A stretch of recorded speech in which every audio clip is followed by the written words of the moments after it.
This is my pre-snap checklist for blinds. It's going to be equally as critical for you whether you're running a hunt test, a field trial, or any of these possible venues that you're going to be involved in. And this is a good thing to practice not just on game day, but each week, each day that you go out and train. Here we go. The pre-snap checklist for blinds. And I call it pre-snap because I'm kind of a football guy and I'm a sports guy, and this is what happens right before you snap the ball. This is a critical time. Now, the first thing you're going to end up doing is you're going to be watching test dog. You're going to be standing somewhere behind the handler, somewhere around the judges, and you're going to watch a dog run the blind. And there's three critical questions I always ask myself when I'm watching test dog.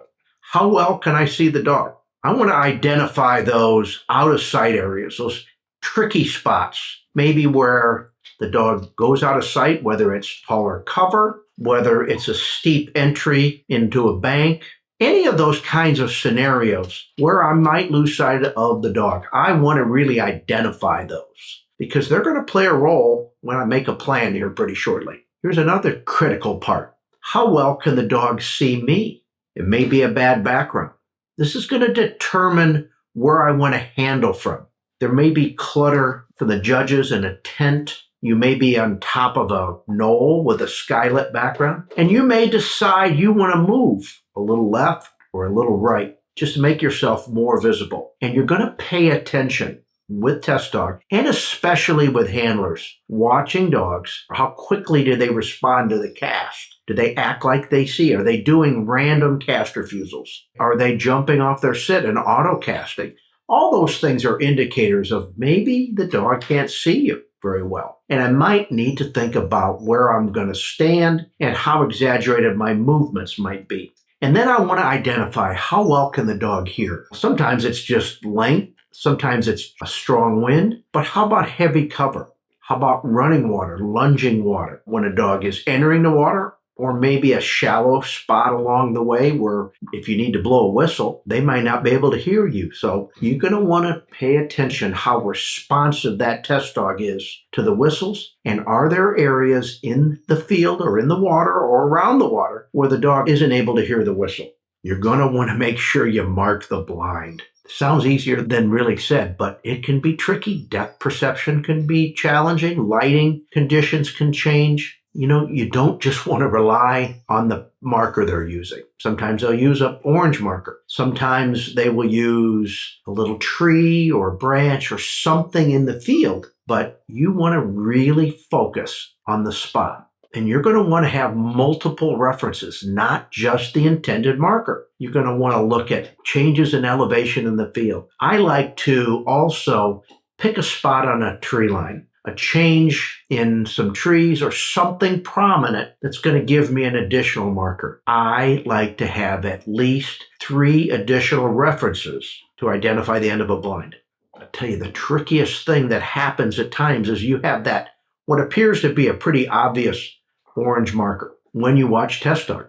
Now, 2 hours later, that marker is in the shade or the sun is at a different angle. And if you only had the marker as your reference and now the orange is not prominent like it was before, well, you're going to panic. Make sure you watch the blind planner. You're going to watch him plant the blind. You're going to want to know where his path is, where the holding blind is, where he's walking in with these birds. And he's also going to give you some additional references. How well you can see the dog a little deep of the blind. Because if you can't see the blind planner from the knees down, well, there's a dip or another out of sight area. You're going to want to pay attention to those kinds of things. Let's talk about developing a plan. I like to dissect the blind into thirds. And the first third of every water blind is a willingness and commitment to enter the water. So the entry is always my first third of the blind.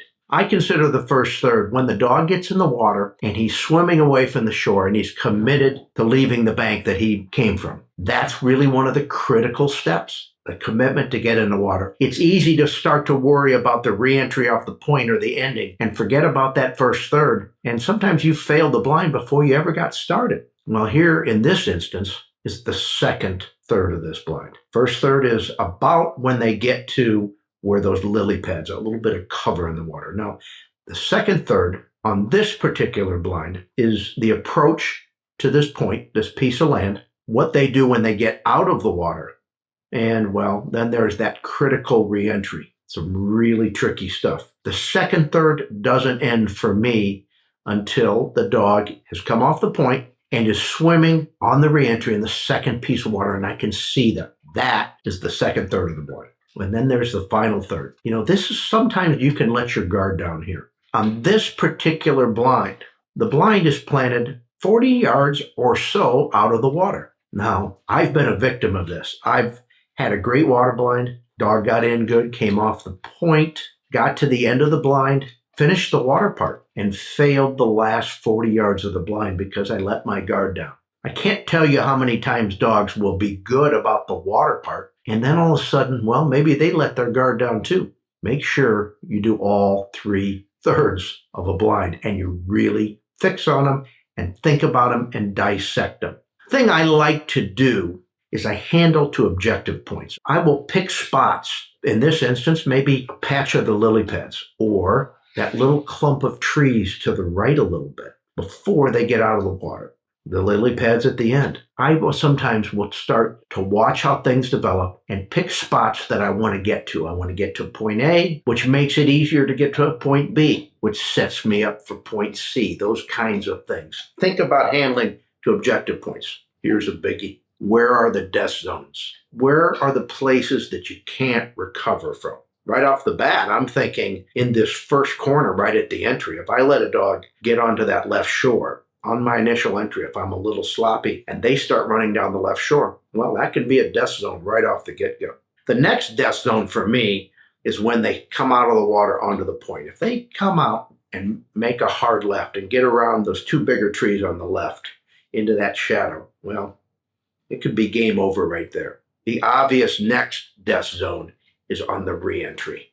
Hard to see them. If I let them come off a little left or with left momentum, chances are I'm dead in the water. Maybe dead out of the water in this instance. Death zones. Identify them. Identify the places you can't recover from. They may not be obvious right away. They may not be obvious after test up, but you'll watch how things develop. And there'll be places that dogs just don't recover from. Don't be there. Sometimes, again, that's easier said than done too, isn't it?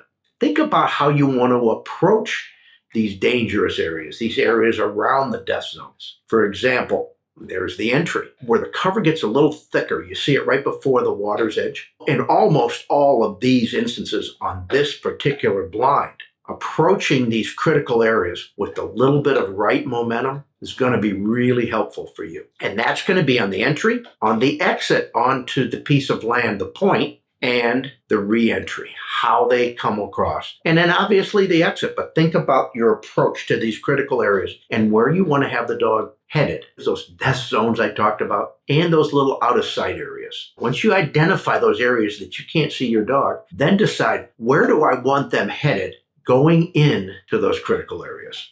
It's really critical that you analyze those death zones, those out of sight areas, which are oftentimes they overlap, and have a plan how you want to make your approach into those critical areas. And again, almost always in this particular blind, this is a right to left crosswind. So you add a crosswind to the factor, you better have some right momentum entering those critical areas. Now, I'm not talking about avoiding the blind altogether. I'm talking about, do you want the dog entering those critical areas with 1 o'clock momentum, 12 o'clock being straight? If they were a robot, that's what you do, but they're not robots. You better not let 11 o'clock, 10 o'clock momentum develop or you're in deep trouble here. Remember we talked about those trouble hearing areas. Similar deal. If you know you can't get them stopped just as they get onto a point, or maybe sometimes on that re-entry there's 5 or 6 paces where they're lunging and the dogs aren't hearing the whistles. It could also be at the far end of the pond, right where they're going to get out.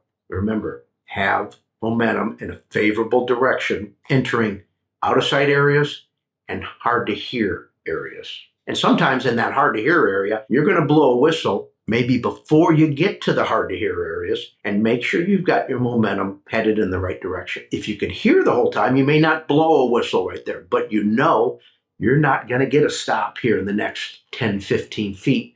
So you better get them headed in the right direction. That's something you want to think about. Identifying where the red zones are. Now, typically I think of the red zone in the last 15% of the blind.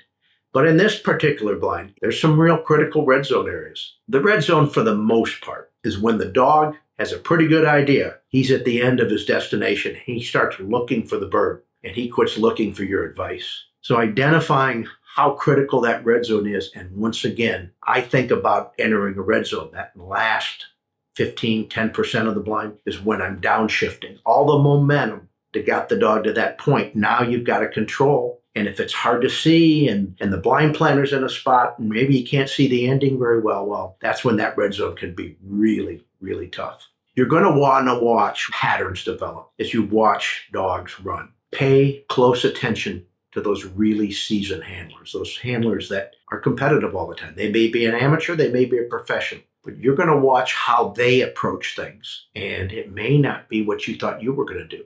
And when they're running more than one dog, especially if professionals are running in the stake you're in, what did they change based on their previous experience? They're likely to make some adjustments. Almost every blind has a little bit of some sweet spots, places that you can get to that make it a little easier for you.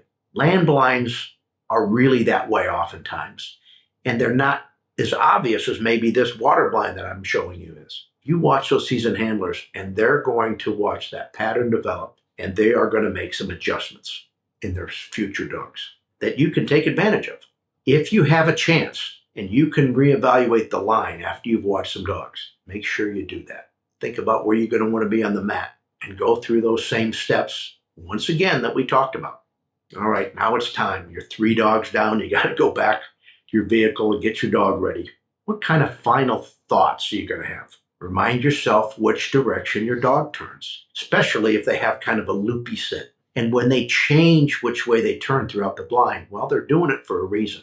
Sometimes it's good, sometimes it's not so good. A lazy turn to the left on the water blind you looked at is probably an indication that your dog does not have the best intent. Or you blow that second whistle and they're approaching and they turn to the right away from the shore, well, they may be realizing at that point, oh, okay, he doesn't want me on land. Make sure you psych yourself up and not out. What does that mean? Well, I say be passionate, not panicky. You need to be intense. You need to be a leader. You need to be proactive, but you can't be frantic. And above all else, never give up. You've got to have that intense desire to not be denied. That's what all great athletes have. That's what I go through, my pre-snap checklist. I hope that pep talk is just what you needed to hear. I hope this discussion about pre-snap checklist for blinds has been helpful for you.